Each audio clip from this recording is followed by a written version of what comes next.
Este documento prácticamente se difundió a finales del año 2020. Entonces, sí quisiera abarcar mayor tiempo en las preguntas, en las dudas que tuvieran ustedes respecto al propio documento. En cuanto a antecedentes, esta guía se deriva de las facultades que tiene la Secretaría de Economía de vigilancia, facultades que están previstas en la Ley Federal de Correduría Pública y su reglamento. En específico, la ley establece que la Secretaría de Economía tiene dentro de varias facultades que enlista el artículo 3º de la ley, la de asegurar la eficacia del servicio que prestan los corredores públicos como auxiliares del comercio y como fedatarios públicos, vigilando la actuación. ¿Por qué la Dirección General de Normativa Mercantil es la que hace las visitas? Porque tenemos facultades previstas tanto en la Ley Federal de Correduría Pública, en el artículo 3º, fracciones 1ª y 4ª. Asimismo, el artículo 15, fracción 7ª, establece que son obligaciones del corredor público dar facilidades para realizar estas visitas de inspección.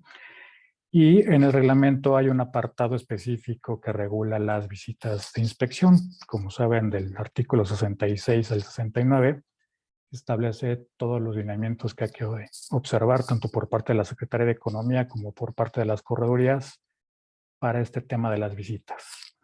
El artículo 38, fracción 16 del Reglamento Interior de la Secretaría de Economía es la que da facultades a la Dirección General de Normativa Mercantil para realizar visitas tanto a corredurías como a los propios colegios de las plazas. La guía lo indica claramente, es un apoyo que se da tanto para las corredurías como también para los servidores públicos de la Dirección General de Normativa Mercantil y refiere a disposiciones jurídicas aplicables al ejercicio de los corredores públicos y a cómo se va a dar esa visita, cuáles son los procedimientos de inspección que se van a desarrollar dentro de las inspecciones. Aclaramos que no se incluyen mayores obligaciones que las que están previstas en la ley y en el reglamento. Lo que intenta el documento es aclarar y ejemplificar claramente cada una de las obligaciones del corredor. Y sin duda fue un trabajo que nos llevó bastante tiempo y que estuvo con demasiada atención y cuidado, ya que ustedes como conocedores de la ley y el reglamento saben que hay artículos que no necesariamente llevan un orden cronológico respecto a ciertas obligaciones o funciones de los corredores. Por ahí en el reglamento se pueden encontrar artículos aplicables al sello del corredor, que si bien hay un apartado en el reglamento que regula en 3 artículos lo que es el sello, pues también hay otros artículos que regulan ciertas obligaciones o prevén ciertos supuestos de cómo utilizar los sellos. El documento lo que trata es darle un orden, tanto por obligaciones como por cumplimientos, de cada uno de los supuestos que establece tanto la ley como el reglamento. Como les comentaba, la guía fue difundida a finales de 2020, en específico el 16 de diciembre, y puede consultarse y descargarse en la página de corredoriapublica.gov.mx en el apartado de publicaciones y calendarios. Como ya les comentaba, ya hacemos mucho énfasis en esto. Dentro del propio documento se aclara que el material tiene por objetivo ser ilustrativo y de utilidad en beneficio de la correduría, sin generar mayores obligaciones y supuestos que los regulados en la normatividad aplicable. Aquí hacemos mucho énfasis porque sí hemos recibido algunas consultas de algunas corredurías respecto a obligaciones que al parecer no se tenían del todo claras.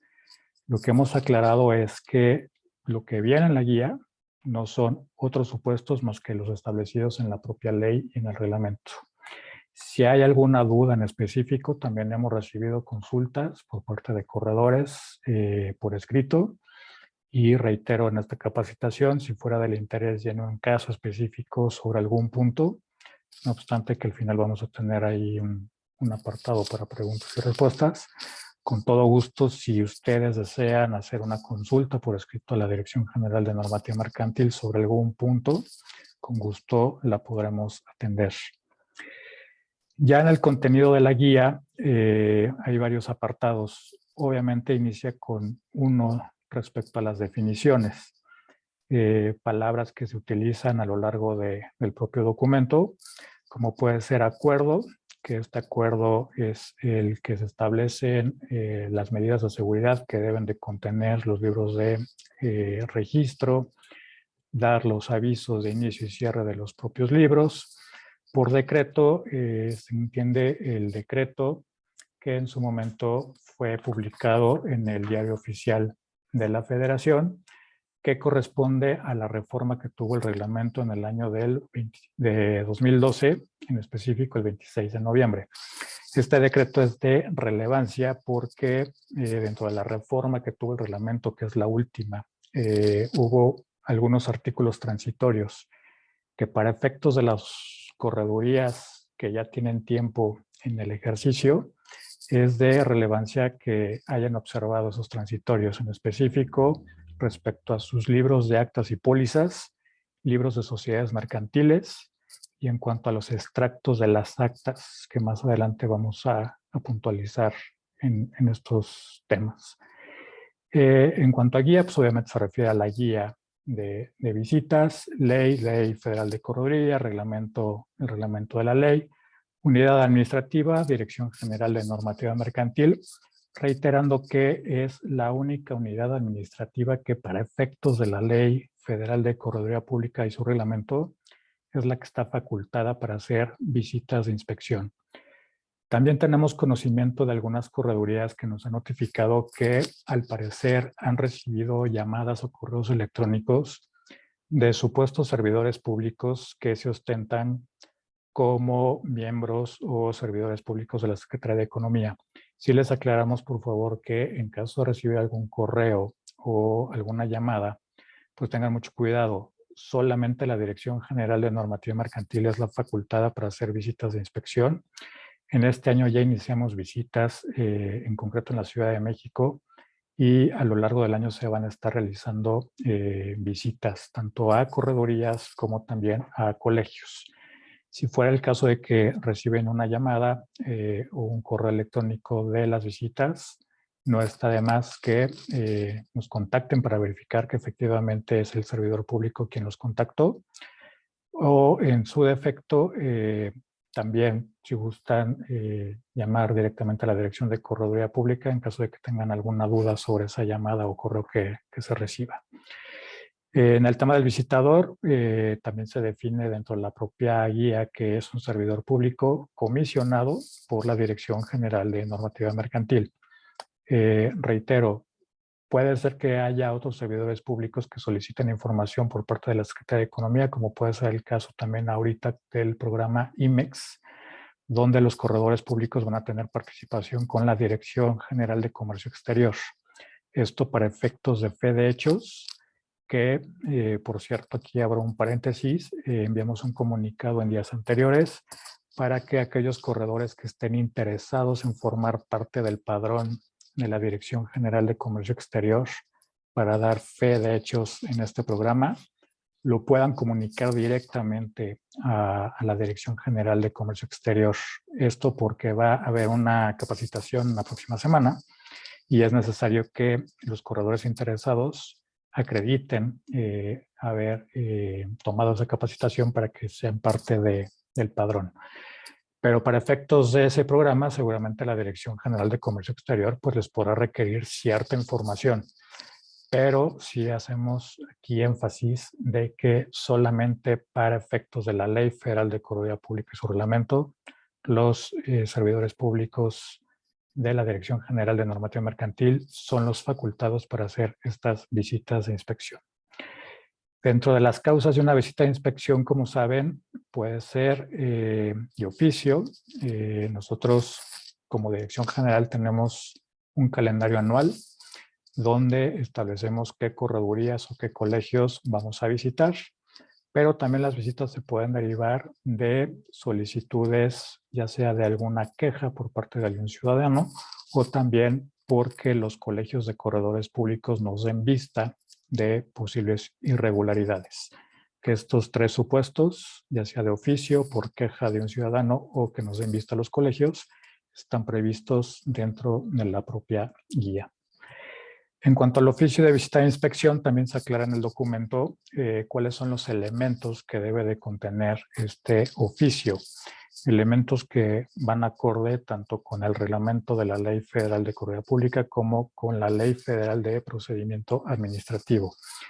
Dentro de los elementos se encuentra el nombre del corredor público, su número y plaza, el lugar y día en que deba de tener lugar la visita, el objeto y el alcance, que esto es de relevancia porque dentro del propio oficio ustedes van a identificar qué documentos y sobre qué plazo de tiempo se va a realizar la visita de inspección. En el oficio tiene que estar detallado todos los puntos a verificar y también sobre qué temporalidad. En cuanto a las disposiciones legales, obviamente tiene que estar fundado y motivado el oficio y se incluyen todos los artículos aplicables, no solamente de la Ley Federal de Correduría Pública, su reglamento, sino también de la Ley Federal de Procedimiento Administrativo y normatividad por parte de la propia Secretaría de Economía, como puede ser el caso del reglamento interior, el acuerdo por el cual se adscribe a la Dirección General de Normativa Mercantil dentro de la propia Secretaría de Economía, y también el acuerdo delegatorio, que este acuerdo delegatorio emitido por la Dirección General da facultades a ciertos servidores públicos de la Dirección General para practicar estas visitas de inspección. En cuanto al inicio de la visita, también el documento aclara cuáles son los pasos, digamos, originarios que dan pie a una visita. El primer paso obviamente es que el visitador se presente en la correduría pública, el visitador se tiene que identificar. También cuestión importante a considerar respecto a estos antecedentes que les comparto de que nos han dicho algunas corredurías públicas que al parecer hay ciertas personas que se ostentan como servidores públicos. Siempre en un inicio de una visita de inspección, la persona que esté comisionada por parte de la Dirección General se tendrá que identificar ante el corredor público. Igualmente, el visitador solicitará que se nombren 2 testigos de asistencia. En casos de no designarlos, la correduría los podrá designar el supervisor. Y en su caso también los visitadores se podrán hacer acompañar de un representante de los colegios. Esto en el caso de que la Secretaría de Economía solicite el apoyo directamente al colegio correspondiente. Ya en cuanto a las obligaciones a inspeccionar, por orden, como vienen en el documento, el primer punto es el domicilio donde se encuentra la correduría pública. Se verifica que el domicilio esté abierto, que sea el mismo domicilio que el corredor notificó a la Secretaría de Economía. Respecto a su habilitación, que se encuentre dentro de la correduría pública. La tarifa actualizada de los principales servicios también es un tema que se verifica y que es un tema de relevancia. Saber cuáles son esos principales servicios que ofrece el corredor y que las tarifas sí se encuentren debidamente actualizadas. En cuanto a la garantía, si bien nosotros llevamos un control de qué corredores tienen su garantía vigente y actualizada, también el visitador les va a solicitar a las y a los corredores que les proporcionen su garantía. Aquí otro paréntesis, como saben, en este año ya fue publicada la UMA del 2022. En estos días se hicieron requerimientos a los corredores públicos que por esta publicación sus garantías no se encuentran debidamente actualizadas. Si fuera el caso, ahorita estamos en el tiempo para que las corredurías nos proporcionen estas garantías con la actualización correspondiente. Entonces sí les agradeceremos por favor que si recibieron un correo electrónico solicitándoles esta garantía, pues lo puedan atender lo antes posible. El siguiente paso de las corredurías que no nos proporcionen sus garantías, pues ya será emitirles un oficio y la recomendación es pues hacerlo lo antes posible a manera de evitar un requerimiento por parte de la Dirección General de Normativa Mercantil. En cuanto al sello del corredor, también aclarar que en algunas ocasiones hay confusión por parte de algunas corredurías respecto a cuántos sellos se pueden tener. La ley y el reglamento establecen que solamente un corredor puede tener un solo sello. Algunas corredurías han manifestado que pareciera que la ley y el reglamento establecen que pueden tener varios sellos. La respuesta es no, solamente puede haber un sello autorizado y registrado en la Secretaría de Economía y se verifica dentro de la visita de inspección que efectivamente ese sello sea el registrado en la Secretaría. En cuanto al sexto punto, que es pertenencia al Colegio de la Plaza, solicitamos una constancia emitida por el colegio que acredite que el corredor o la corredora visitada pertenece al colegio y obviamente que esa constancia se encuentre también vigente. Convenio de suplencia. Aquí recibimos varias consultas desde el año anterior porque dentro del documento se establece que el visitador verificará que ese convenio de suplencia se encuentra registrado tanto en la Secretaría de Economía, en el Registro Público de Comercio de la plaza que corresponda y también en el colegio. Muchas personas nos consultaron a partir de cuándo es necesario cumplir con esta obligación.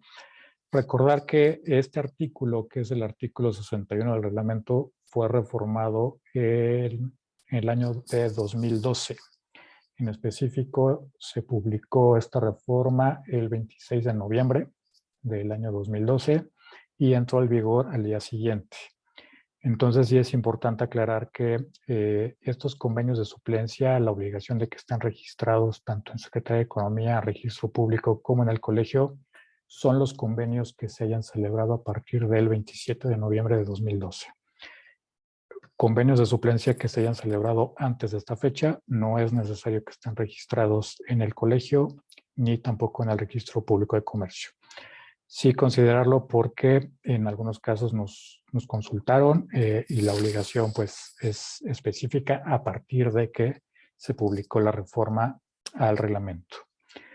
En cuanto al siguiente punto, el octavo, archivo de pólizas y actas autorizadas, pues son todas las obligaciones respecto al archivo del corredor, obviamente que se encuentre en buen estado, que se encuentre en el domicilio de la correduría, y todas las obligaciones que versan sobre el propio archivo.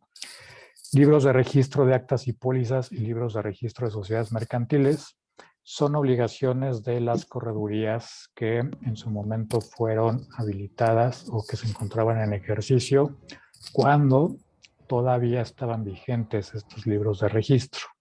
Como saben, derivado de la última reforma, tanto la ley como el reglamento, ya las corredurías públicas no llevan libros de registro de actas y pólizas ni de sociedades mercantiles, ahora solamente llevan lo que se le denomina libro de registro, pero en algunos casos hay corredurías que aún siguen con estos libros de registro de actas y pólizas. Si fuera el caso, se analiza que estén conformados conforme a los artículos que en su momento estuvieron vigentes, y en caso de que ya sean libros de registro de actas y pólizas cerrados, también se verifica que en su momento fueran autorizados debidamente y que también estén cerrados conforme las disposiciones que en su momento estaban vigentes. En cuanto al punto número 10, que es la anotación en el libro de registro, en observancia al artículo cuarto transitorio del decreto, que reitero es el decreto que reformó al reglamento del 26 de noviembre de 2012. Esta anotación en el libro de registro se refiere a que recordarán que cuando se reforma la Ley Federal de Correduría Pública, en específico el artículo 16, algunos corredores dejaron de asentar sus extractos de actas en los libros. Derivado de este decreto, en el cuarto transitorio, se especificó que aquellas corredurías que no hubieran asentado sus extractos deberían de hacerlo. Y la forma de hacerlo era a través de una nota que deberían de agregar en ese libro, haciendo hincapié en que en cumplimiento al artículo cuarto transitorio se habían dejado de asentar los extractos de esas actas, pero que a partir de la fecha de esa anotación se hacían constar las actas que en su momento no fueron extractadas. Reitero que esto aplica para las corredurías que ya estaban habilitadas en ese año. Obviamente las corredurías que fueron habilitadas en años posteriores pues no deben de observar estas obligaciones, pero sí es importante que pues los corredores a nivel general conozcan esta obligación y también puede ser materia de una visita. En cuanto al libro de registro, pues ya son las obligaciones actuales que prevé tanto la Ley Federal de Contabilidad Pública como su reglamento, y como saben, pues son reglas que están vigentes derivado de las últimas reformas. En cuanto al libro de registro digitalizado, son todas las obligaciones que las corredurías deben de cumplir para hacernos llegar estos libros de registro digitalizados y también de cómo los deben de conformar. En este caso también, ojo, porque se deben de considerar las disposiciones del acuerdo que mencionamos en un principio, y también tener mucho cuidado en las fechas de cierre y de apertura de estos libros de registro. Hemos encontrado que si bien la ley y el reglamento no establecen una sanción a las corredurías por no dar los avisos en tiempo y forma, sí nos hemos encontrado con corredurías que no dan los avisos en la temporalidad que establece tanto el reglamento como el acuerdo. Recordar que una vez que se cierre el libro de registro, se debe de dar aviso a la Secretaría de Economía de ese cierre dentro de los 10 días, y posteriormente de la apertura se tiene que dar ese ese aviso de la apertura del libro de registro. Son términos que los deben de tener con mucha claridad. Reitero, si nos hemos topado con algunos casos de corredurías que no están dando los avisos en tiempo y forma. En cuanto a los extractos, igualmente se establecen todas las obligaciones de estos extractos que deben de estar tanto en los libros de registro de actas y pólizas, como también en los libros de registro en general. Índice, pues obviamente verificamos que el índice contenga todos los instrumentos que los corredores han formalizado, pólizas y actas, y que coincida también ese índice con el archivo que tiene el corredor público.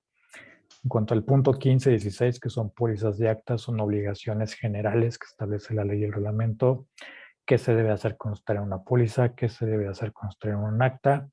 Ya en el punto 17, que son los requisitos de las actas y pólizas, pues verificamos todos los requisitos que establecen tanto el artículo 19 de la ley como también el propio reglamento en cuanto a requisitos de forma, en específico el artículo 32 del propio reglamento.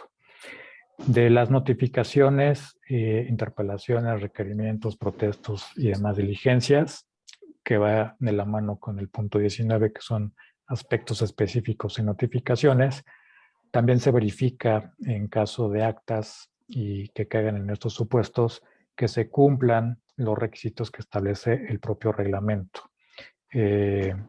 Ustedes sabrán que si hay notificaciones, pues hay ahí algunas reglas que los corredores deben de observar. En el caso también de ratificaciones de firmas, que es el punto número 20, igualmente el reglamento establece claramente cómo se deben de hacer esas ratificaciones de firmas y la forma de levantar el acta correspondiente. El artículo 20, el punto 21, que se refiere a copias certificadas y a cotejos, aquí el documento, la guía, establece la obligación de los corredores públicos de levantar las actas cuando realicen copias certificadas y cotejos.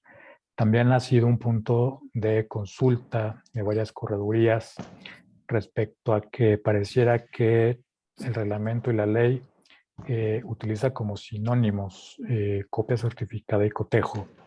Y sí se aclaró las corredurías públicas, que son dos conceptos distintos. Copia certificada es la copia que se emite de un documento que ya obra dentro del archivo de la correduría pública, y el cotejo pues es cualquier documento que no obre dentro del propio archivo, y en específico de los referidos del artículo 33 al 50 del Código de Comercio. Dentro de la propia guía, si ustedes consultan el apartado, en la página 20 hay dos artículos que establecen la obligación de levantar estas actas, que es el artículo 34 y el artículo 38. El artículo 34 se refiere específicamente a levantar actas para el caso de copias certificadas, y el artículo 38 también establece la obligación de levantar acta cuando hagan un cotejo de algún documento. Entonces, sí es importante tener clara estas dos figuras que establece tanto la ley como el reglamento, y saber las diferencias entre lo que es una copia certificada y un cotejo, y también que tengan en cuenta que el visitador podrá solicitarle al corredor que manifieste si ha formalizado o levantado las actas correspondientes cuando haya elaborado una copia certificada o un cotejo.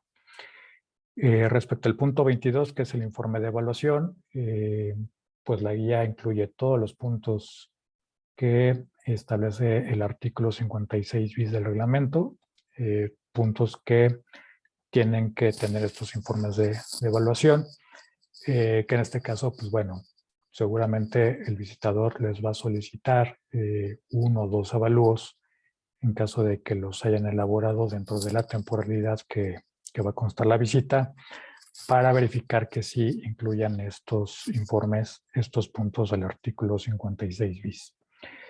Respecto a las obligaciones y prohibiciones, como tal, pues no hay puntos que verificar dentro de las corredurías.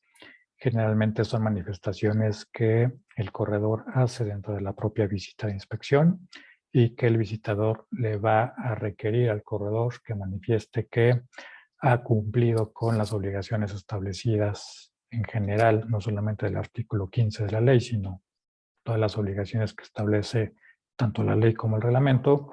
Y en cuanto a prohibiciones, también que se haga una manifestación de que la correduría pública no haya tenido alguna conducta contraria tanto a la ley como al reglamento. El último punto, que es el 25, que se refiere a los convenios de asociación, reitero que es un punto que pues no es aplicable a la mayoría de las corredurías. Muy pocas son las que tienen convenios de asociación celebrados, pero también para estas corredurías pues hay obligaciones que, en caso de que sí tengan este convenio de asociación, tienen que cumplir, y que obviamente el visitador tendrá plenamente identificado antes de hacer una visita.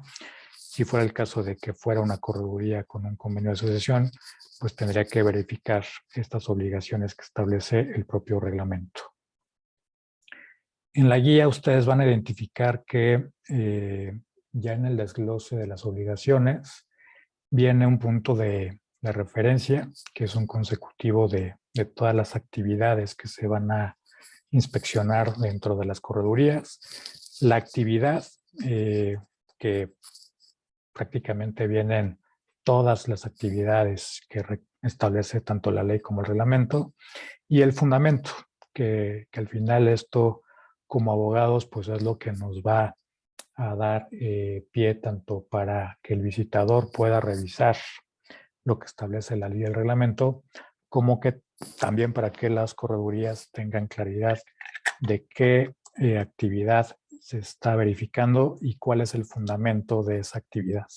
Si hubiera alguna duda, algún comentario dentro de la propia visita, pues obviamente la correduría puede hacer manifestaciones dentro del acta que se levante.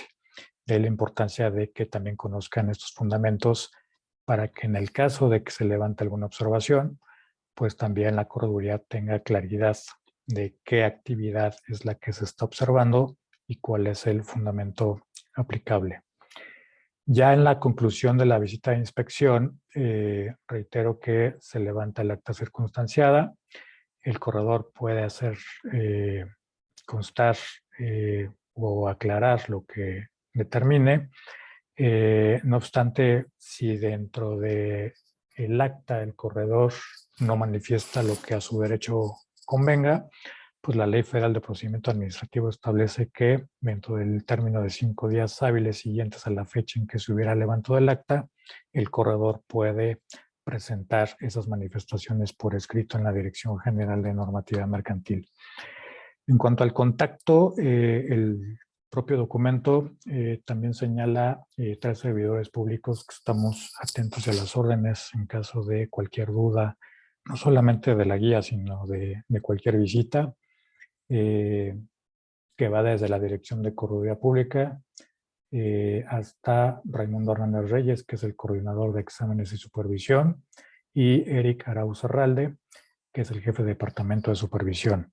Generalmente estas 2 personas son las que practican las visitas, entonces cualquier duda, cualquier comentario que se llegara a tener, estas 2 personas también pueden aclarar cualquier punto, no solamente de la propia guía, sino también respecto a las visitas. Y finalmente, el anexo, que lo van a encontrar al final del documento, también aclaramos que este anexo no es un documento que las corredurías deban de considerar al momento de la visita. Este anexo es un checklist que lleva el visitador y prácticamente lo que hace es palomear o en su caso poner un tache en cumple o no cumple y las observaciones que el visitador vaya teniendo dentro del desarrollo de la propia visita. Este anexo sirve para levantar el acta. Este anexo aclaramos que administrativamente solamente es una herramienta que tiene el visitador, no tiene mayor formalidad, pero también es importante que ustedes conozcan este documento porque pues es una herramienta que el visitador va a tener, que le va a facilitar su trabajo y que seguramente ustedes en las corredurías van a observar que lo va a estar requisitando. Esto en cuanto a la guía, reitero, me interesa mucho saber si tienen alguna duda, algún comentario. Entonces, Leti, si no tienes inconveniente, podemos abrir el espacio para preguntas y respuestas. Sí, tiene levantada la mano una persona que se identifica o sale Moto E5. No sé quién sea y si gusta hacer la pregunta, estamos aquí a sus órdenes para que Juan Carlos conteste.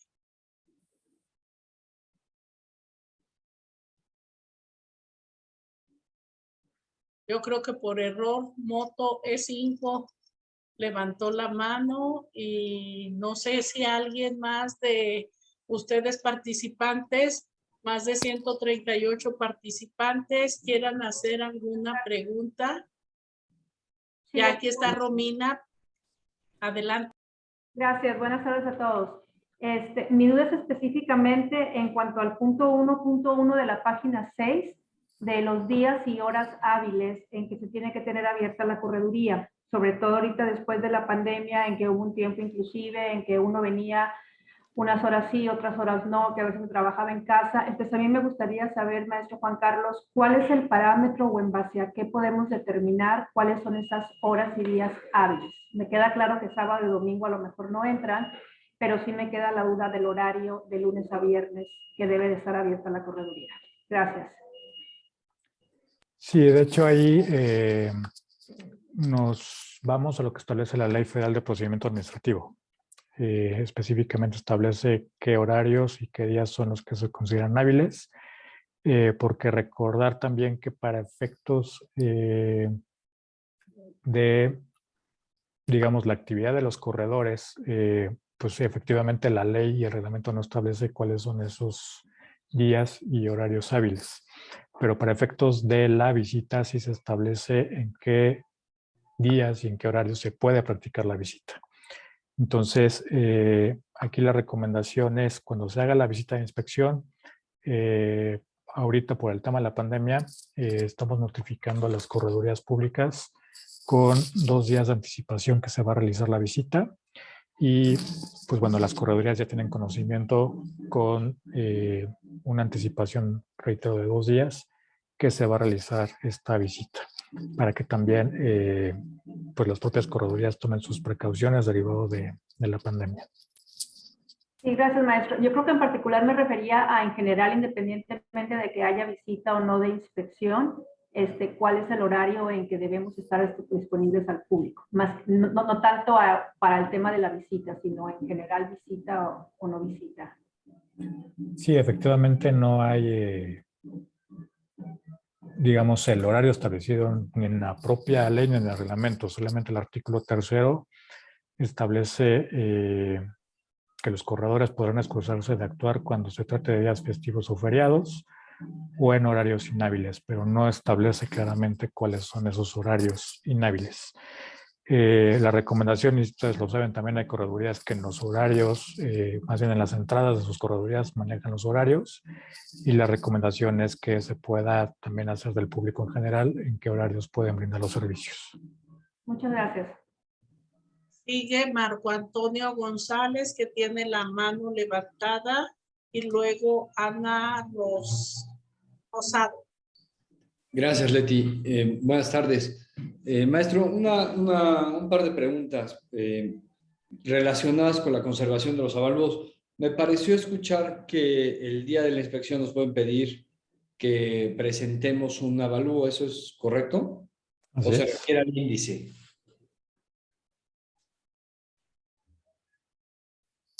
Ya no te escuché al final, Marco. ¿Te refieres a presentar un avalúo? ¿Te refieres al índice de avalúos?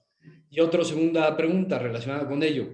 La ley y el reglamento, hasta donde yo tengo entendido, nos obligan a conservar, a llevar el índice de avalúos y a conservar los documentos que conformaron el avalúo durante los últimos 6 meses. No nos obligan a conservarlo durante 10 años. Ese es el primer punto. Y el segundo, que tampoco tenemos una obligación de expedir, o sea, es decir, yo expido un avalúo y ya, y me quedo con el avalúo electrónico. No lo imprimo y lo firmo, porque la ley me dice que nada más tengo que mantener el índice actualizado. Entonces, la verdad es que no me cuesta nada adoptar la medida que ustedes tengan en la secretaría, pero para con un efecto de homologar el criterio, ¿no? O sea, ¿cómo quieren que lo tengamos? A ver, bueno, aquí primero hay que aclarar, el índice de avalúos no está previsto en la ley ni en el reglamento. 2, dentro del periodo que establece el oficio de visita, el visitador puede preguntarle al corredor si cuenta con algún avalúo, y en su caso podrá analizar respecto a los avalúos que tengan en la correduría pública. O sea, de los avalúos que se tengan, pero entonces habría que imprimir un juego de cada avalúo, o sea, expedir uno e imprimir otro para conservarlo físicamente, o basta que esté en electrónico. No, puede ser electrónico, no es necesario que lo tengas en físico, ya que, reitero, no hay obligación ni en la ley ni en el reglamento que establezca que los avalúos sean parte del archivo del corredor. Y también reiterar, cuando se entrega archivo al Archivo General de Correduría Pública, solamente se entregan actas y pólizas. Nosotros no resguardamos avalúos. Ni índices ni avalúos, va, perfecto, gracias. Sí.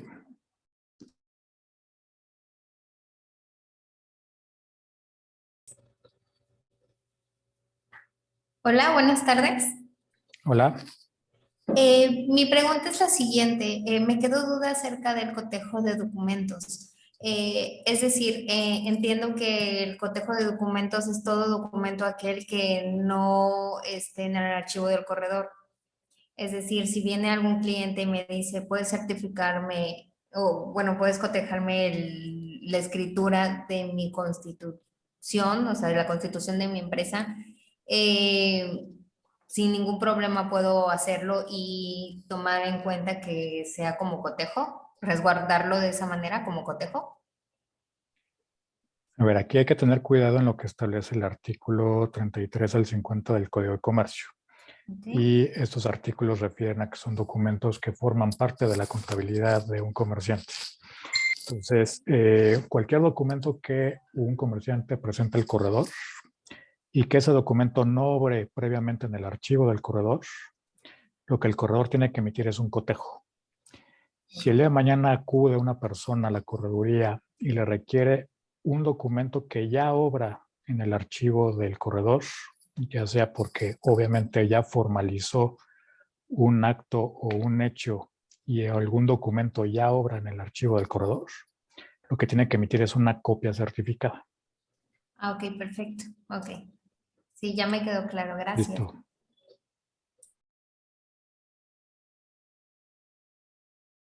Perdón, ya me quedé sin voz. Aquí por medio del chat, César Pérez Hernández, ¿cuál es el medio de notificación de la visita de inspección? Nos pregunta. Bueno, el medio es, digamos, administrativamente es el oficio de visita e inspección que emite la Dirección General de Normativa Mercantil. Actualmente, reitero, por la pandemia, 2 días antes de realizar la visita se está notificando a las corredurías públicas que se va a realizar vía telefónica. Perfecto. Y Mario preguntaba, ¿están recibiendo expedientes para archivo general cuando la ley ya proceda? No sé qué quiso decir Mario, pero lo escribió en el chat. Sí, No sé si seguramente Mario... se refiere a la obligación que establece el reglamento que a los 10 años de cerrado el libro tienen que entregar el archivo correspondiente al Archivo General de Correduría Pública. La respuesta es sí, sí los estamos recibiendo. Se tiene que hacer una solicitud directamente al área del licenciado Ignacio Urbina para recibir estos archivos.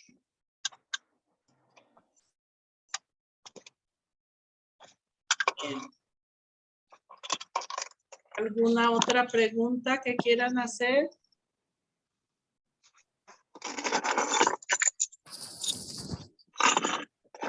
Yo tengo otra pregunta. Creo que Alejandro Guizar levantó la mano primero que yo. Gracias, mi estimada maestra Romina. Maestro Juan Carlos, entonces, con base en la respuesta que dio hace ratito a la compañera que hizo la pregunta de los cotejos, en criterio de esa autoridad, ¿qué diferencia hay entonces entre un testimonio y una copia certificada? El artículo 34 establece que testimonio es la póliza o el acta junto con todos sus anexos. Y ese testimonio pues, obviamente tiene que ir numerado progresivamente. La diferencia de una copia certificada es que un cliente puede acudir a una correduría y solamente pedir la copia de la póliza, del acta o de un anexo. Vamos a poner un ejemplo. Yo puedo acudir a la correduría y solicitarle al corredor que me dé la copia certificada de la autorización de la denominación que emite la Secretaría de Economía. Lo que va a emitir el corredor es una copia certificada de ese permiso o de esa autorización que emitió la Secretaría de Economía. Si yo le solicito al corredor un testimonio de la constitutiva de mi empresa, el corredor va a emitir dentro de ese testimonio la póliza junto con todos los anexos que están relacionados dentro de esa póliza. Gracias. Y para efectos del artículo 34 del reglamento, señala que podremos expedir copias certificadas sin los anexos, y es que esa es la terminología que usa el reglamento, únicamente para efectos fiscales. Y pongo el ejemplo concreto. Yo en las constitutivas emito el primer testimonio, que es el que inscribo en el registro público, y además le emito una copia certificada al cliente que efectivamente no lleva anexos y que únicamente utiliza para efectos de inscripción en el Registro Federal de Contribuyentes, su alta en el SAT. Pero de esa, pues tengo ahora la duda si tengo que levantar a su vez un acta de la expedición de esa copia certificada. Sí, aquí hay que tener cuidado y lo hemos aclarado con varias corredurías. Esta reforma fue del año 2012 y no establece excepción de cuándo levantar estas actas, cuando se emiten copias certificadas. Entonces, la recomendación es levantar las actas, porque también tenemos conocimiento de que en algunos tribunales, cuando se presentan ya copias certificadas o cotejos, algunos tribunales están solicitando también las actas que tienen que levantar los corredores. Entonces hay que tener mucho cuidado porque por un tema de forma, pues una copia certificada o un cotejo puede perder eficacia por no haber levantado el acta correspondiente. Gracias. Y por último, cuando emito un testimonio, entiendo que no tengo la obligación de levantar ningún acta. El reglamento señala que el corredor podrá emitir todos los testimonios que sean requeridos. Así es. Solamente pues la recomendación es, como bien lo hace, ir identificando el número de testimonio que se está levantando con posterioridad. Si al cliente se le entrega un primer testimonio y después solicita un segundo testimonio, pues sí tener claridad de qué número de testimonios en el que va a la correduría. Y lo podemos hacer tipo con notas complementarias que van en la misma póliza, el original. Sí, que eso no lo establece ni la ley ni el reglamento. De hecho, como saben, el testimonio es una figura que no está prevista en ley. Solamente está en el artículo 34. Pero la recomendación es sí, si ustedes pueden llevar ese control de cuántos testimonios son los que se han emitido, pues no estaría de más que estuviera el control desde el documento, que en este caso pues, es la póliza o el acta. Sí, la verdad es que en ese caso sí tuve a bien copiarle la técnica a nuestros vecinos y entonces sí, lo hago con notas complementarias y voy anotando el número de testimonio que voy expidiendo. Sí, yo creo que esa es muy buena práctica porque al final pues no hay manera de llevar la cronología de cuántos testimonios se han emitido y seguramente si es un cliente que a lo mejor constituye su sociedad en 2021 y después en 2030 solicita otro testimonio, pues si no tienen claridad de qué número de testimonios en el que van, pues se puede generar ahí un problema y a lo mejor emitir un número incorrecto de testimonio. Correcto, le agradezco, maestro. Buenas tardes. Buenas Gracias, tardes. Romina, por cederme el lugar. Ya, Romina. Sigue Romina. Gracias. Me quiero referir, yo todavía soy de esos, creo, pocos corredores que seguimos con los libros de registro, con la gelatina, que tenemos que pasar la impresión y demás. Ahí mi pregunta es, quizá porque donde en las dos corredurías que yo hice mi práctica ponían el extracto y luego dejaban pasar un espacio para poner el siguiente extracto. Sin embargo, estoy leyendo el 45 del reglamento que dice que se debe de cruzar con una línea de tinta los espacios en blanco entre extractos. Entonces, ¿quiere esto decir que no puede haber ningún espacio en el libro entre un extracto u otro, o sí se puede dejar un espacio de 1 o 2 renglones entre uno y otro? Bueno, ahí es a criterio de la correduría. Obviamente, si dejamos un espacio de 5 centímetros, pues ya se tendría que cruzar con una línea. Obviamente, entre extracto y extracto debe haber cierto espacio, pero la idea es que no existan estos espacios en blancos. Obviamente, tenemos el criterio de que sí debe de haber un espacio mínimo que dé claridad de que se trata de un extracto diferente. Pero pues, aquí la recomendación es no dejen un espacio grande y si lo han dejado, pues entonces sí poner la línea a manera de que no se considere un espacio en blanco.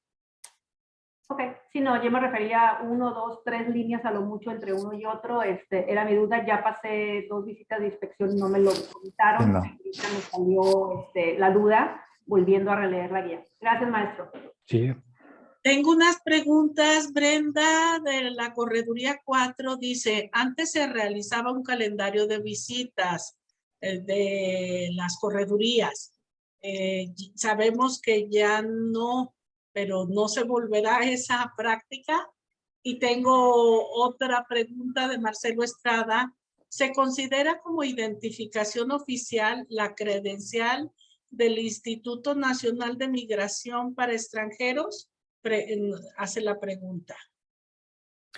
Bueno, de la primera, efectivamente antes se tenía la práctica de publicar un calendario anual, semestral o trimestral de visitas de inspección a las corredurías, pero lamentablemente nos dimos cuenta en su momento de que cuando se hacían visitas de oficio, las corredurías en algunos casos no estaban abiertas o en otros, que era algo más delicado, no estaban en el domicilio en el cual nos había notificado que se encontraba la correduría.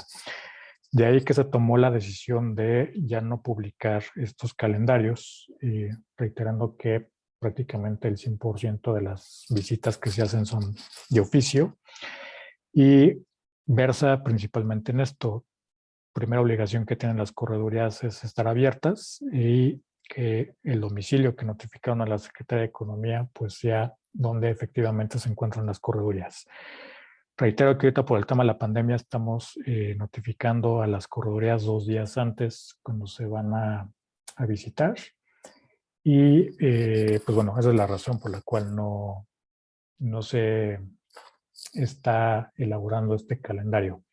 Ahora, esto no significa que internamente nosotros no tengamos un calendario ya anual de las visitas que vamos a practicar.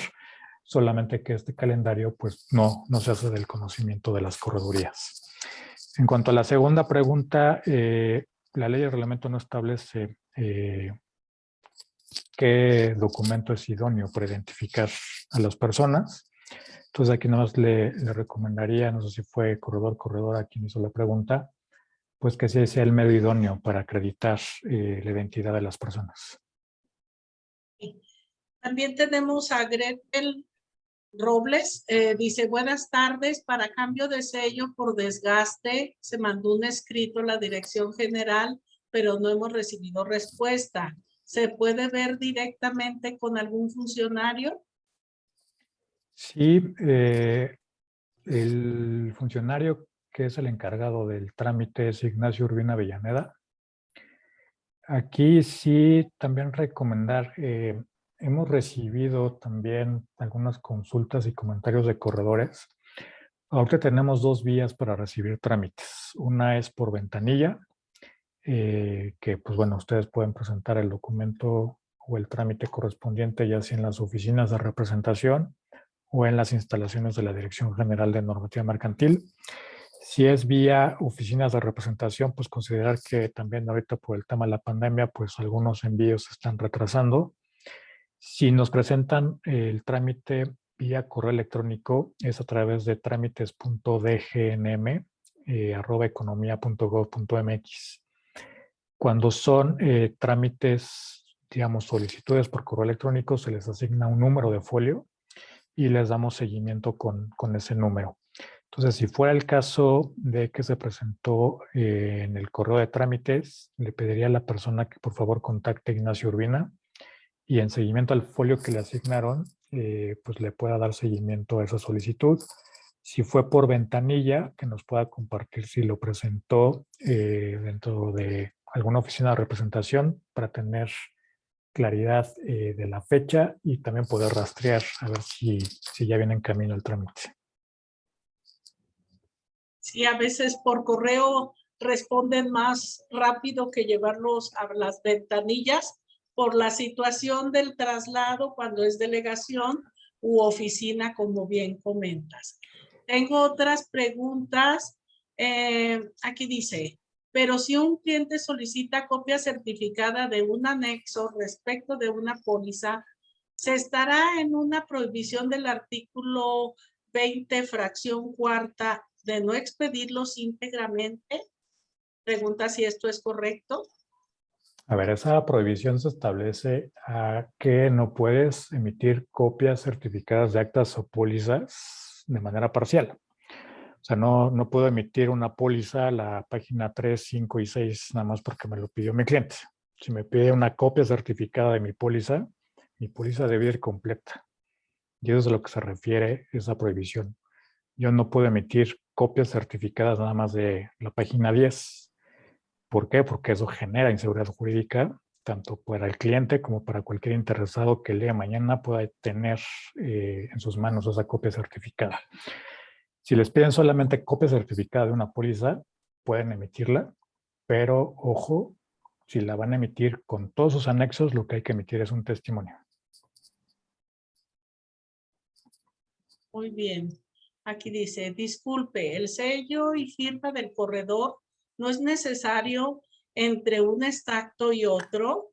Pregunto porque mencionan que pueden ser 3 renglones entre uno y otro y en ese espacio no podría quedar el sello y firma.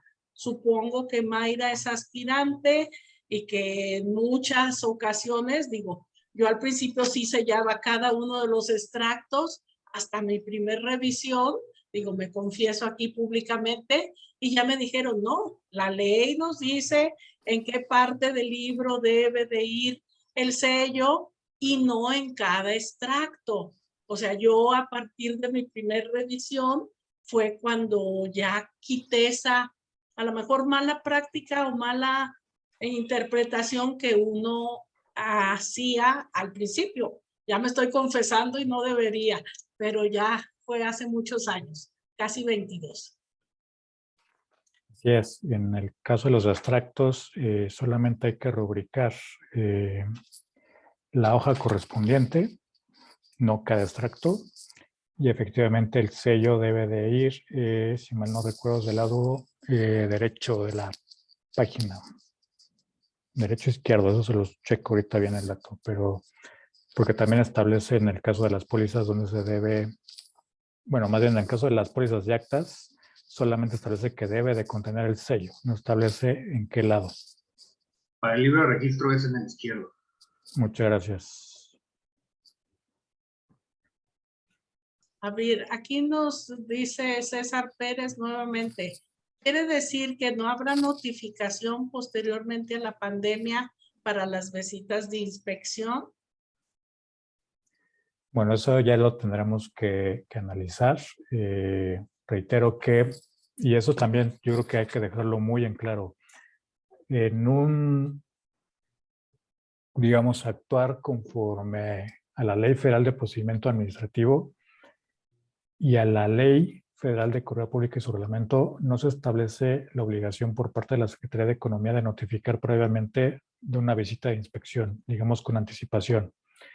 El acto administrativo es notificar en la correduría el oficio y por eso es la importancia que se agregó este apartado dentro de la guía del oficio de visita de inspección, que ese es el acto administrativo que da pauta a una visita de inspección.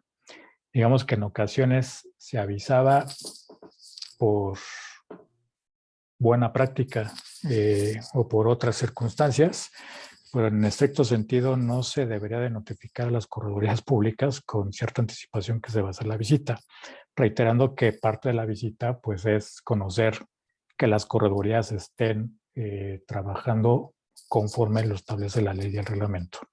Entonces, por el momento son 2 días antes, posterior a la pandemia pues ya se analizará si se mantiene esta práctica o también se puede hacer un poco más grande el plazo o un poco más corto, pero por el momento son 2 días.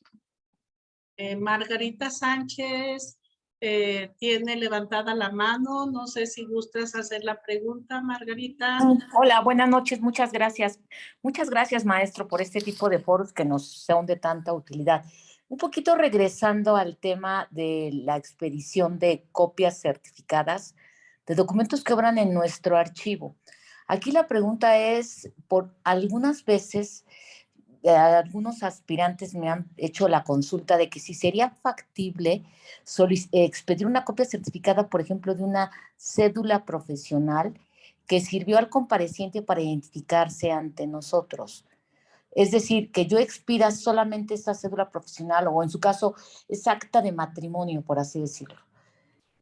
Que pues digo, sabemos que son documentos que nada tienen de mercantil, creo yo, y que por si el hecho de que obran como parte o parte integrante del archivo de mis instrumentos, los podré expedir en copia certificada. Esa sería la pregunta, maestro.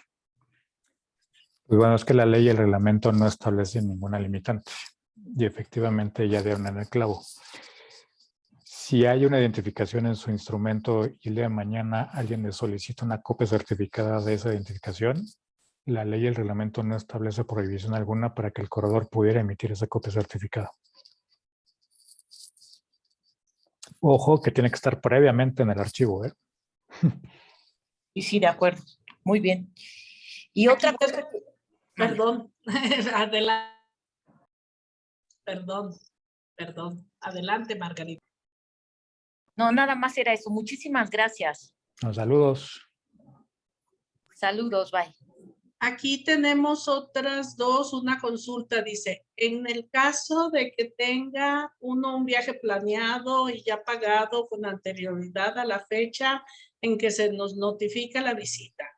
¿Se considera esta una causa justificada para que se reagende la visita o se lleve a cabo con quien esté en la correduría en ese momento, aunque no sea el propio corredor? Bueno, aquí obviamente hay causas de fuerza mayor y que sí las consideramos para poder reprogramar una visita de inspección.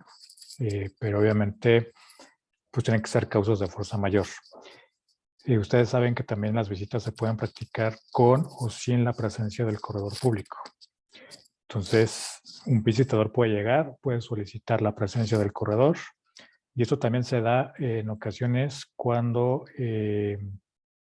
por ejemplo, ahorita ya tenemos un caso, se trató de localizar el corredor público para una visita y pues nunca nos contestaron los teléfonos. El comisionado acudió el día de la visita y pues la correduría estaba cerrada. Entonces, en esos casos, pues obviamente se levanta el acta administrativa correspondiente y pues estará evaluando el inicio del procedimiento. Si el visitador llega y el corredor no está presente, la visita se puede realizar. La ley y el reglamento no establecen que se tenga que hacer con la presencia del corredor público dentro de la correduría. Obviamente hay casos donde los corredores nos pueden manifestar alguna causa de fuerza mayor, donde nos solicita reprogramar la visita, pero en estos casos sí aclaramos que no se reprograma la visita para el año siguiente, se puede reprogramar a lo mejor para 1 o 2 días posteriores, pero sí existen algunas causales por las cuales se puedan reprogramar. Pero también, ojo, y por favor no lo vayan a tomar como una actividad ya para futuras visitas de decir, no, bueno, bien, visítame mañana, por favor, porque hoy no estoy listo o porque se me presenta un problema. Sí tienen que ser causas de fuerza mayor por la cual no se pueda practicar la visita.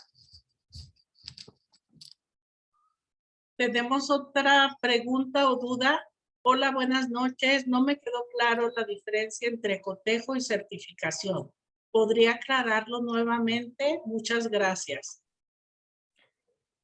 Bueno, a grandes rasgos, copia certificada es todo lo que obre en su archivo, cotejo es lo que no obre en su archivo, obviamente que sean temas de contabilidad de un comerciante, temas relacionados con el derecho mercantil. A grandes rasgos, esa es la diferencia. Reitero, en la guía está claramente la diferencia entre cotejo y copia certificada. No solamente son 2 artículos los que establecen que se debe de levantar el acta, los que establecen esta diferencia. Si se hace un análisis de todos los artículos que regulan desde el artículo 6º de la ley que establece la facultad de emitir copias certificadas y cotejos, son varios los artículos que establecen estas diferencias, tanto en prohibiciones como ya en obligaciones en específico. También nos dice Mario, urge reglamentar la emisión de actas y pólizas por medios electrónicos. Los bancos están solicitando ya este servicio.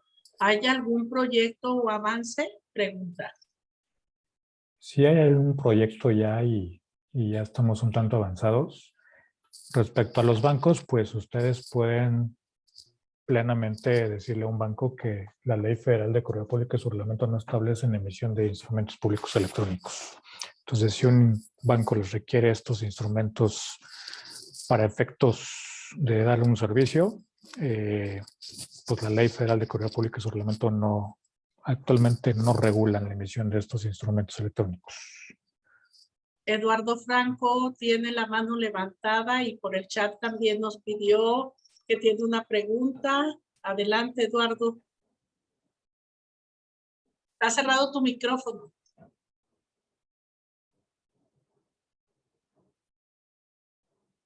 Sigue cerrado.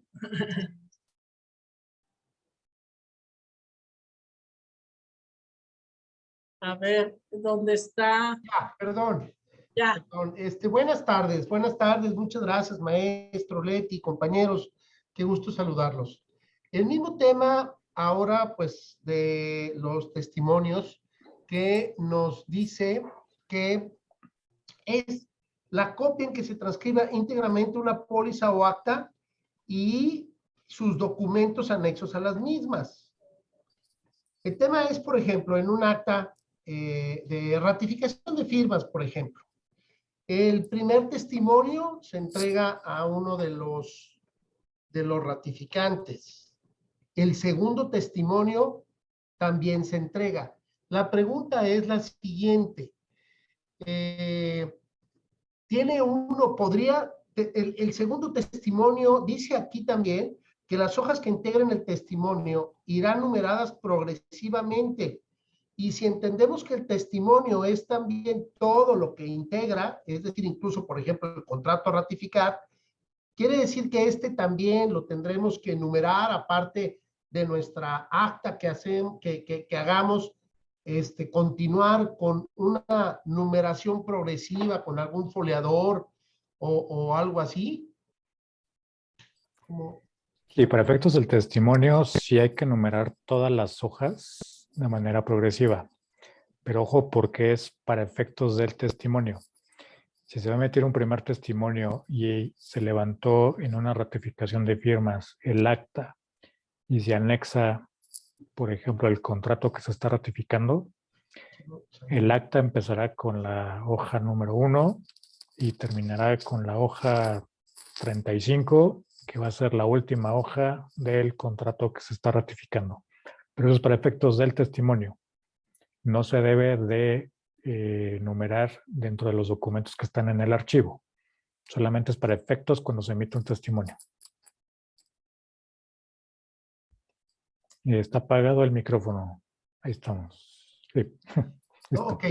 Entonces, quiere decir que el segundo testimonio deberá de ir numerado todo. ¿Se pondrá alguna leyenda al final de la última hoja en donde se establezca que las hojas numeradas corresponden a tal acta? Sí, y esto es un tema importante también para efectos del trámite de legalización de firma y sello de corredor, para efectos de la apostilla. Si ustedes presentan el trámite ante la Secretaría de Economía, nosotros sí verificamos en esa leyenda que si en la leyenda indican que el testimonio obra de 30 hojas y me están presentando un testimonio que trae 27, vamos a rechazar el trámite de legalización, porque en ese testimonio que me están presentando faltan hojas o no están numeradas correctamente.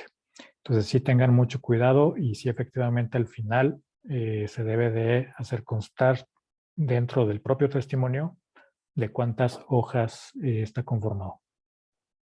Ok. Y la numeración será después del instrumento que nosotros levantamos. Después del incluyendo acta, el instrumento. Ok, después del acta, que son 8 hojas, la hoja del contrato 9 y así sucesivamente, identificaciones, todo, y a la última hoja que integre todo el testimonio, se pondrá ahí la constancia que el presente testimonio consta de tantas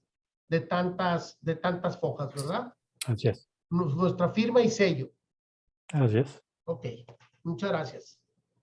De nada. Perdón, preguntaban el repetir el correo electrónico. Giselle nos hizo el favor de ponerlo, pero no sé si esté bien. Dice DGC tramiste o es trámite, ahí ya por eso lo comento. No sé si es tramistes, economía.gov. ¿O tú no lo repites, Juan Carlos, por favor? Sí, para efecto de trámites es trámites.dgnm, que son las siglas de la Dirección General de Normativa Mercantil, @economia.gov.mx.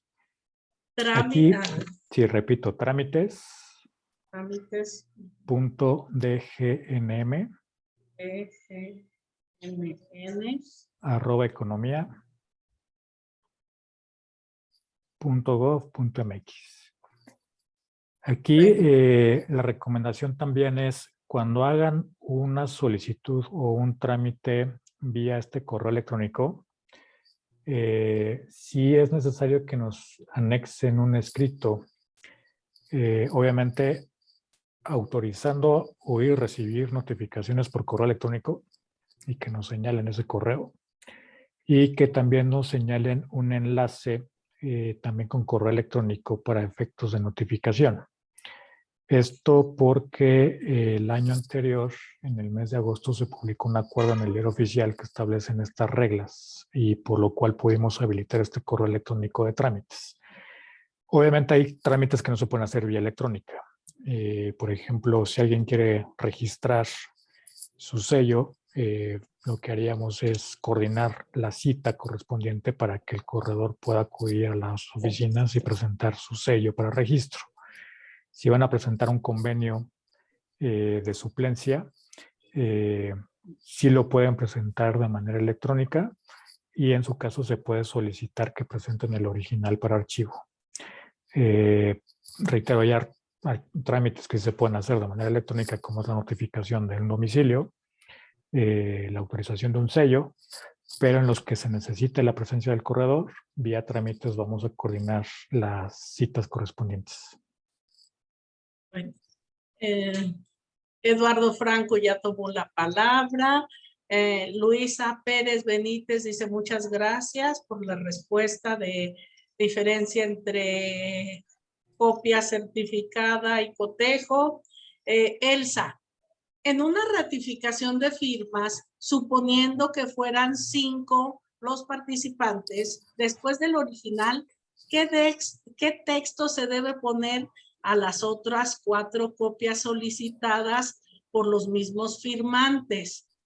Digo, yo aquí supongo que es primer testimonio para cada una de las partes y ponerle el nombre de la parte, pero eso es lo que yo supongo y el experto eres tú, Juan Carlos, como autoridad. Pues es que también hay que ver qué les están solicitando a los clientes. Algunos corredores emiten primeros testimonios o segundos, terceros subsecuentes. También ojo porque hay corredurías que tienen la práctica de emitir, por ejemplo, primer testimonio primero en su orden, primer testimonio segundo en su orden, dependiendo pues cuántas personas comparecen o cuántas personas se les va a emitir un testimonio. Entonces, aquí como tal, la ley del reglamento no establece testimonios primero, segundo, tercero en orden. Y también, pues, depende de lo que esté solicitando el cliente. Si el cliente solicita una copia certificada del acta que se levante de esa ratificación de firmas, pues se emitirá la copia solamente del acta. Si el cliente está solicitando un testimonio de ese contrato que se está ratificando, pues se emitirá ese primero, segundo testimonio según la práctica de la correduría y en ese testimonio se va a incluir el acta junto con los anexos correspondientes.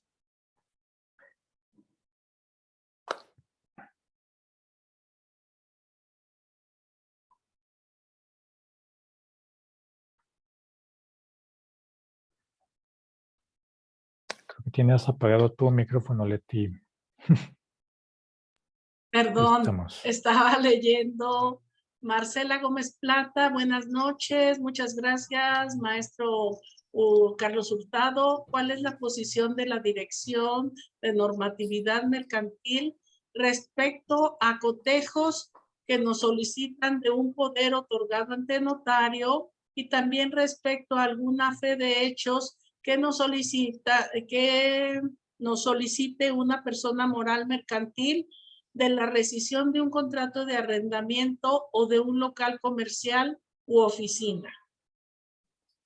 Pues bueno, esos ya son casos muy específicos. Lo que les hemos dicho es si tienen alguna duda en concreto respecto a un acto hecho jurídico, pues con todo gusto quedamos atentos. Son temas donde no se puede fijar un criterio uniforme ni general. Y obviamente en tema de cotejos sí se debe de observar lo que establece la ley federal en su artículo 6º respecto de documentos que están relacionados con los artículos del Código de Comercio. Eduardo decía primer testimonio, segundo testimonio, tercer testimonio, cuarto testimonio, supongo que a la pregunta de la maestra Elsa o de la que preguntaba, pero no sé si era Elsa. Omar Said Las autorizaciones de la Secretaría de Economía para la autorización de una denominación social y la constancia de inscripción en el Registro Público de Comercio deben ser parte del testimonio. Así es. De hecho, esos documentos tienen que estar relacionados seguramente dentro de la constitución de la sociedad. Entonces, sí deben de formar parte del testimonio. E insertos, muchos nada más lo relacionan, a veces no lo insertan y creo que la ley de denominaciones sí lo pone. Ahí ya es cuestión de práctica, de menos relacionados. Aquí el Colegio de Corredores da el correo de trámites, para los trámites, trámites.de, dirección dgnm@economia.gov.mx. Buenas noches, mil disculpas, tuve fallas con la luz, no escuché la respuesta de la pregunta que hicieron del curso INMEX que se llevará a cabo el próximo 1 y 3 de marzo, lo cual puede tomar el personal, dice, lo puede tomar el personal de la correduría pública o solo el corredor, ya que he enviado 2 correos y a la fecha no he tenido respuesta alguna. Sí, bueno, aquí sí hay que aclarar que ese evento no es coordinado por nosotros. Nosotros estamos apoyando a la Dirección General de Comercio Exterior para pues notificar a los corredores de esta capacitación. Pero hasta donde tengo entendido, es una capacitación dirigida para corredores públicos porque es un requisito previo para formar parte de este padrón que los corredores tomen esta capacitación. Entonces, sin duda que será importante que esté el corredor con su personal, pero sí es importante que consideren que debe de estar presente el corredor. En cuanto a la confirmación, con gusto lo vamos a checar con la Dirección General de Comercio Exterior a ver si pueden estar confirmando la recepción de estos correos. Seguramente ellos tendrán que estar enviando las ligas correspondientes para la capacitación. Entonces, si fuera el caso de que no reciben pues 2 días o el día antes la liga correspondiente, con gusto indíquenlo con nosotros a manera de poderlos canalizar y darles esa liga. Elsa, de nuevo, Elsa Cortés dice, pero entonces hay que hacer un acta por cada copia certificada que le soliciten a los firmantes en el supuesto de que eran 5 partes en el momento de la firma, es lo que pregunta ella. A ver, el tema es, si se hace una ratificación de firmas, lo que se tendría que proporcionar a los solicitantes es un testimonio. Si después de ese testimonio que se proporciona después hay una persona que quiere una copia certificada solamente del acta o del contrato, sí se tiene que levantar un acta respecto a esa copia certificada que se está emitiendo. Y pregunta Gonzalo Solís, que yo pienso que no, porque si, digo, eso pienso yo, perdón. Si el curso lo podrían tomar los que somos aspirantes, supongo que el de comercio de IMEX, doble M, porque yo parece que digo INMEX, pero es doble M. Si está casi dirigido solo a los corredores, y no, el maestro Carlos Hurtado no es del área de comercio exterior, pero yo ando tomando atribuciones que no me corresponden. Luego sigue Tere de la Concha, que tiene una pregunta. Sigues, Juan Carlos, si gustas contestarnos. Sí, bueno, la capacitación sí tengo entendido que es exclusivamente para corredores públicos porque el antecedente es que los corredores públicos van a apoyar a la Dirección General de Comercio Exterior para realizar fe de hechos respecto al programa. Entonces, obviamente la gente que toma el curso es la gente que va a estar en el padrón. Entonces, por el momento no se está considerando aspirantes a corredor público, solamente corredores ya habilitados y por lo mismo la recomendación que se hace en los momentos, si van a tomar la capacitación, tiene que estar presente el corredor ya que si está presente su personal, seguramente la Dirección General de Comercio Exterior no va a tomar como válida esa capacitación para formar parte del padrón. Perfecto. No sé, sigue, digo, está también Laura Leticia, pero también Tere de la Concha. Margarita, no sé si no has bajado tu mano, ni Eduardo. Entonces, les daríamos preferencia a Laura Leticia Ramos y a María Teresa de la Concha. Quien quiera iniciar. Teresita. Buenas tardes.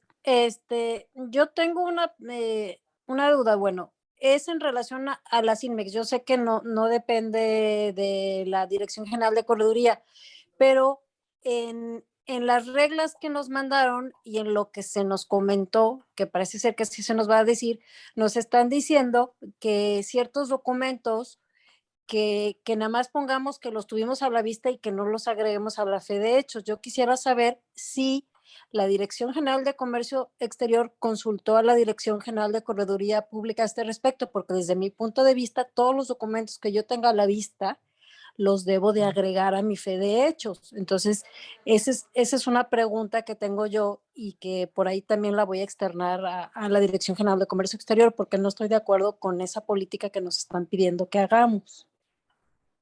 Yo no tengo conocimiento de esa consulta.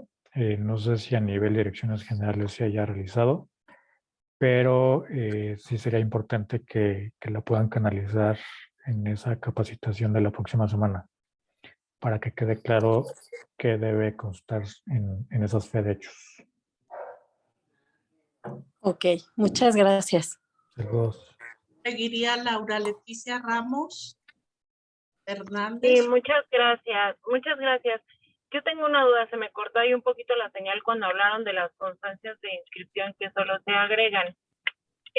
Como no lo escuché muy bien, mi duda en concreto es, pensemos que yo mando físicamente mi testimonio al Registro Público de Comercios que corresponda y ellos me van a agregar las constancias, ¿no? Y yo entiendo, con base en lo que escuché, es que esos forman parte del testimonio.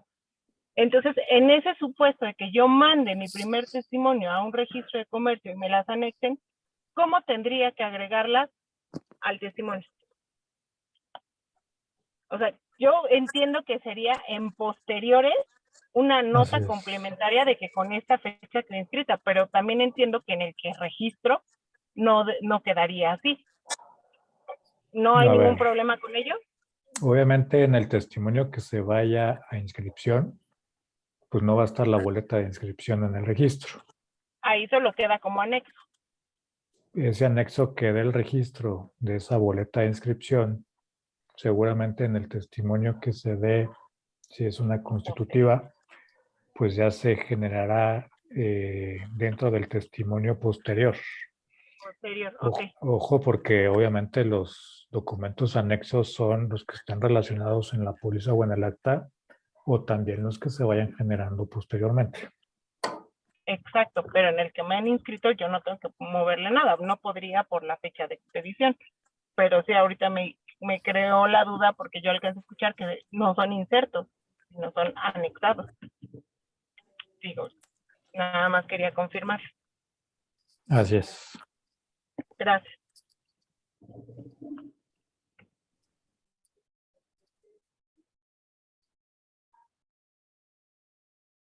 Perdón, está muy interesante, pero no veo que exista alguien más que tenga levantada la mano. Si alguien más quiere hacer alguna pregunta, hable ahora o calle para siempre del día de hoy.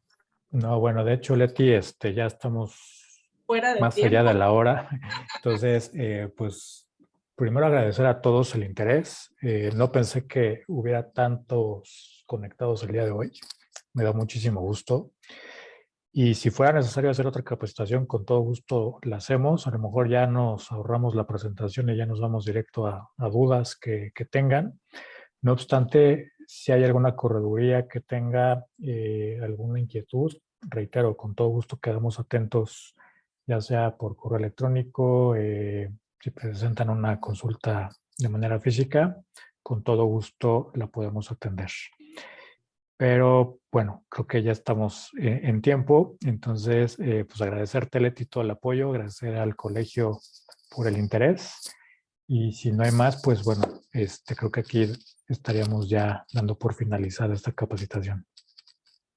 Así es, muchas gracias por tu disposición, Juan Carlos. Siempre un gusto saludarte y saludar a todos los colegas que se conectaron. Y como dices tú, fue una retroalimentación muy padre. Y adelante, seguimos a la orden aquí en Jalisco para apoyar a todo el gremio y agradecerte, Juan Carlos. Buenas noches a todos y seguimos en contacto. Buenas noches, que estén muy bien. Gracias, buenas noches. Gracias, buenas noches. Buenas noches a todos.